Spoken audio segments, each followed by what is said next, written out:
偷进暴龙窝呢，它也是一款数感桌游。那它呢好玩到炮就是连爬山的时候都不放过。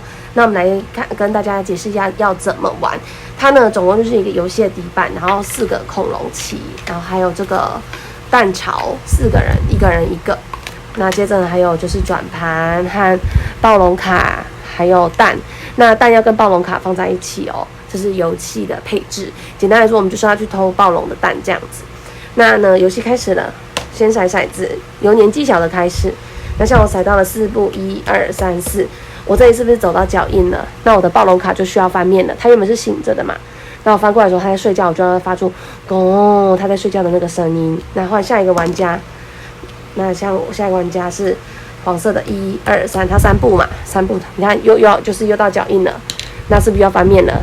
那它又roar， 就是它醒来了，它就 roar， 就是叫这样子。所以呢，每当走到脚印的时候呢，大家就是翻面的时候就是要稍微叫一下，就增加游戏的那个乐趣。那如果是走到这个空白的，就是没事。那接着，当你的骰出来的步数呢，刚好大于或等于这里问号这里，此时此刻呢，如果像暴龙现在是醒着的，你就必须被下回去原地。那如果说这时候你来的时候，暴龙刚好在睡觉，你就可以偷蛋，偷几颗，转盘转下去，决定你偷几颗。像我这样就是偷3颗，对不对？那我偷了3颗，好。那呢，当蛋都被偷光，就是游戏结束。那游戏结束的时候要结算，那我们要算看谁拯救比较多颗蛋。这时候你把蛋翻过来，你看像这3颗都是好蛋，这就是可以被计算进去的。当然也有破掉的蛋，翻一颗破掉蛋，像这个破掉的蛋呢，它就必须先被扣掉。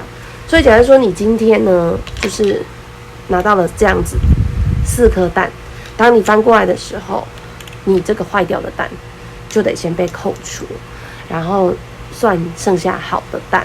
所以呢，有这个概念呢，如果说比较讲究，你可以全部像这样4个蛋，那告诉孩子说你扣掉了1个，剩下3个。